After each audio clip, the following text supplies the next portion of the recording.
Friends, आज हम एक ऐसा टॉपिक डिस्कशन कर रहे हैं, एक नए सीरीज पे चल रहे हैं जिसका नाम है बूटस्ट्रैप।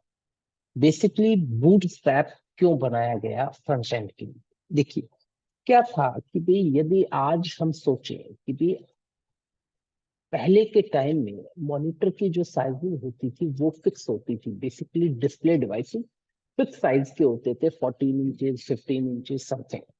ओके। तो अब क्या हुआ, जब स्मार्टफोन्स डिजाइन किए गए तो स्मार्टफोन्स में क्या था कि भाई वेबसाइट्स का कंटेंट प्रॉपर तरीके से विजुअलाइज नहीं होता था। तो उसको प्रॉपर तरीके से अरेंज करने के लिए, यानी कि लेआउट को प्रॉपर ढंग से डिस्प्ले करने के लिए, हम यहाँ पर एक कॉन्सेप्ट को फॉलो करते हैं। This concept is called bootstrap. Basically ये जो है, ये पोर्शन, ये आपका HTML, CSS और जावा स्क्रिप्ट पे बेस्ड कॉन्सेप्ट है, या ऐसा कहें कि बे फ्रेमवर्क है जिसमें आपकी वेबसाइट रिस्पॉन्सिव बन जाती है, और the mobile first website. It means websites जो है वो अपने लेआउट को अकॉर्डिंग टू डिस्प्ले, उस लेआउट को वो अपने आप चेंजेस कर लेता है। These are basically the Bootstrap. Okay.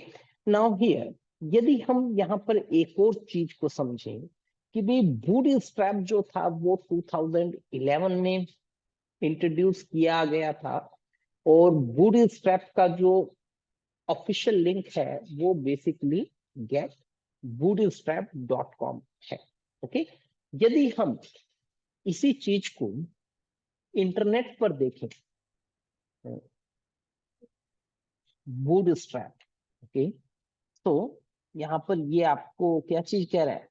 Bootstrap is free and open source CSS framework directed at the responsive mobile first front end web developer. Okay, this is basically the part of the front end. Okay, अब कुछ images को देखें यदि हम लोग, कि भी यदि ब्लॉक को देखें यहाँ पर, तो इस ब्लॉक को देखने से हमें समझ में ये आता है, यहाँ पर यदि हमारे पास में कोई वेबसाइट बनी हुई है, यदि मैं अब कहूँ यहाँ पर कोई लेआउट है, कोई पेज बना हुआ है, तो ये आपके पास में एक लेआउट है, मान लीजिए। ठीक है। अब इसी लेआउट में यदि हम इसकी स्क्रीन की विड्थ कम करेंगे तो आपकी वेबसाइट के जो लेआउट है वो ऑटोमेटिक कन्वर्ट कर देगा किसमें? लेआउट के अकॉर्डिंग आपका लेआउट चेंज हो गया। पहले आपके पास में 3 कॉलम्स थे, पर वो अब 3 कॉलम्स अब आपके ब्लॉक एलिमेंट्स बन गए यहाँ पर। ओके। तो इसी तरीके के कुछ पोर्शंस यहाँ पर मेंशन किए गए। ठीक है। अब किसी भी बूटस्ट्रैप को यदि हम अपने किसी पेज में इंट्रोड्यूस करना चाहते हैं या लगाना चाहते हैं, तो फर्स्ट ऑफ ऑल हमें सबसे पहले जो इसकी जो वेबसाइट है, गेट bootstrap.com, इस पे जाकर के आपको यहाँ पर इसके जो लिंक है, इंक्लूड वाया CDN। ओके। इसमें ये दोनों फाइल, कौन कौन सी फाइलें हैं? एक तो CSS फाइल है, एक आपकी जावास्क्रिप्ट की फाइल है, .js फाइल है। ये दोनों फाइलें हमें कॉपी करके इसको हेड सेक्शन में ले लेंगे। इसके किसी भी वेब पेज के हेड सेक्शन में हम इसको रखेंगे। ओके। अब हेड सेक्शन में लेने पर क्या होगा कि भी आपका बूटस्ट्रैप प्रोसेस करना शुरुआत कर देगा। अब जैसे सपोज है, मैंने एक न्यू फाइल लिया यहाँ पर, and then Bootstrap boot demo 2.html. Okay, HTML. Okay, this one. Okay, now here this one, and then this link will paste in the head section. Okay. अब यहाँ पर आपने लाइन नंबर 7 में आपका ये लिंक आ गया। ठीक। सेकेंड लिंक आपका है जावास्क्रिप्ट से रिलेटेड। ओके। अब जावा स्क्रिप्ट से रिलेटेड लिंक हमारा करता क्या है यहाँ पर? जावा स्क्रिप्ट से रिलेटेड लिंक का काम ये है हमारे पास में, यदि हम अब देखें तो इस फाइल को भी लिंक कर दिया। अब देखिए ये तो हुआ आपका बूटस्ट्रैप। फाइल में अभी किसी तरीके का कोई डेटा नहीं है, वेब पेज में कोई भी डेटा डिस्प्ले नहीं होगा। ओके, तो यहाँ पर हम एक लिंक को मैनेज करें या ऐसा कहें कि H1 tag, this is the first page. Okay, first page. Okay, now हम ये जानते हैं कि भी H1 टैग में किसी तरीके की कोई डेकोरेशन पॉसिबल नहीं है। टेक्स्ट का कलर जो है वो आपका ब्लैक ही रहेगा। तो यदि हमें टेक्स्ट कलर चेंज करना हो, बैकग्राउंड कलर देना हो, तो उसके लिए हम स्पेसिफिकली CSS को फॉलो करते थे। अब ये सभी चीजें बूटस्ट्रैप भी आपको देता है। ठीक है, अब जब आपने लिंक ऐड कर दिए हैं, अभी मैं इन लिंक को कमेंट कर रहा हूं, ऐड है परंतु कमेंटेड है, तो अभी आपका ये जो टेक्स्ट है ये अब कैसे दिखेगा आपका पेज पर, देखते हैं।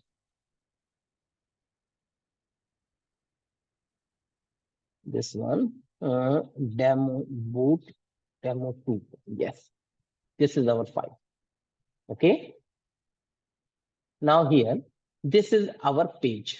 Okay, this page have default margin from all sides. Okay, now we use the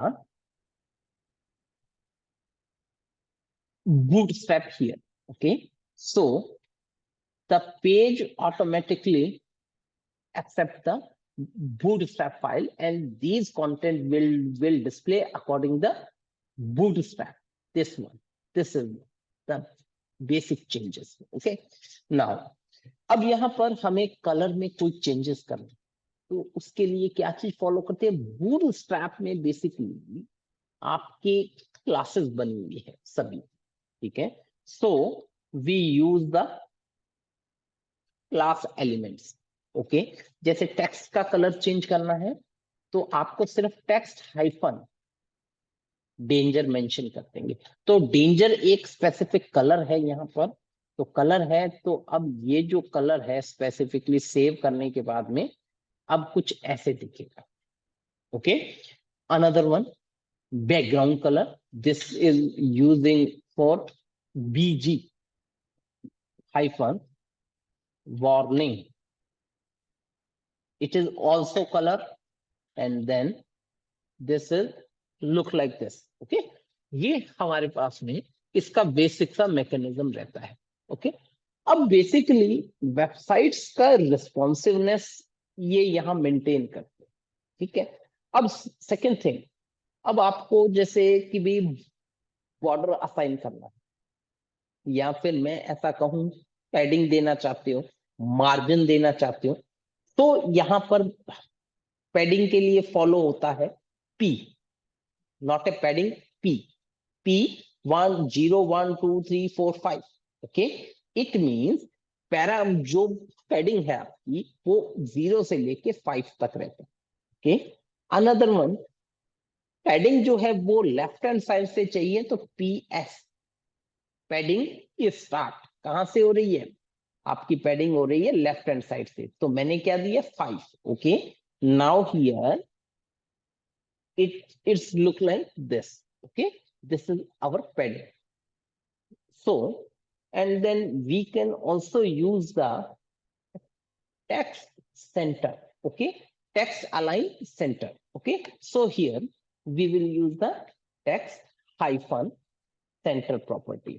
Okay, so the all CSS, आपका जितना भी CSS यहाँ पे होगा वो सभी का सभी यहाँ पर ऑटोमेटिकली बना हुआ है बैकएंड पर।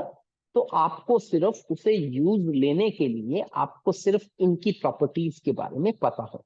बूटस्ट्रैप में यदि हम देखें तो डॉक्यूमेंटेशन इसका जरूर देखें, यदि आप अच्छे से करना चाहते हैं, दैट मीन्स डॉक्यूमेंटेशन में वो सभी प्रॉपर्टीज और वो सभी पोर्शंस यहाँ पर मेंशन है। बूटस्ट्रैप को कनेक्ट करने के बाद में उसके बाद में जो आपकी जो भी वर्किंग है वो आप यहाँ पे कर सकते हैं। देखें, ये रही वो दोनों फाइलें जो हमने ऐड किए हैं। तो हमने बेसिकली हेड हेड सेक्शन में दोनों फाइलों को रखा। ओके, नाउ अब देखिए टेक्स्ट सेंटर जैसे ही मैंने किया यहाँ पर, टेक्स्ट सेंटर करने पर हमें वो पेज जो है यहाँ पर text centre, this one is the centre portion.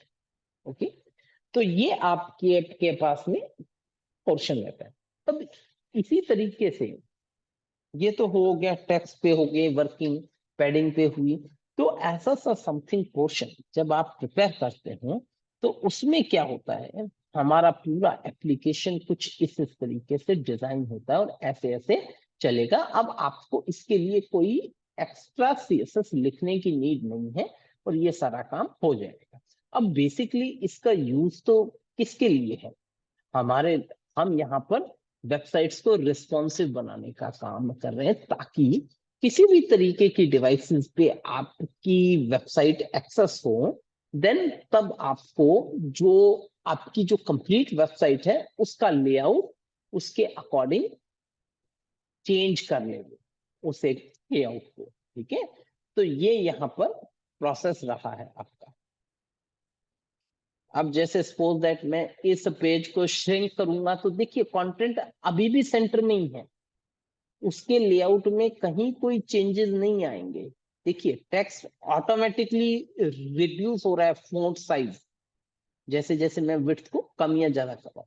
तो यही आपका बूटस्ट्रैप का पोर्शन है। तो फर्स्ट सेशन में मैंने आपको ये बताने की कोशिश की है जो आपकी बूटस्ट्रैप है ये बेसिकली वेबसाइट्स को रिस्पॉन्सिव बनाने का काम करती है। और ये कब आया, आफ्टर 2010, क्योंकि रिक्वायरमेंट ये थी कि भाई डिवाइसेस के different different types of sizes आते जा रहे थे मार्केट में। मोबाइल फोन आ गए, स्मार्टफोन्स आ गए, टैबलेट्स आ गए, फिर अब टेलीविजन्स आ गए, नेविगेशन मशीन्स आ गए।